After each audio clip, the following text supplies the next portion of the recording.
ये जो है ना, इसका माँ बाप जो है वो मेरे घर में जो है वो मौजूद है।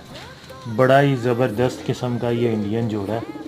तो आज हम एक भाई की छत पे आए हुए थे, तो वहाँ पे जो है ना इसका बच्चा जो है वो बड़ा हुआ है, पट्ठा जो है वो बन गया। तो मैंने सोचा आप भाइयों को शौक करवाया जाए। ठीक है, सबसे पहले जो है वो इसकी आँख का जो है वो आप शौक करें।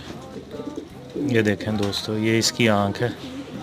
ठीक है, ये इंडियन जो है वो पेयर है मेरे पास। ठीक है, और ये देखें इसका ये पर देखें।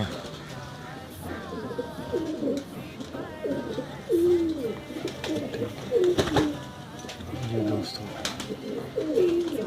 ये देखें,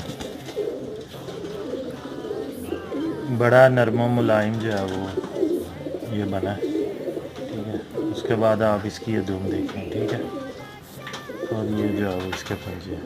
ठीक है।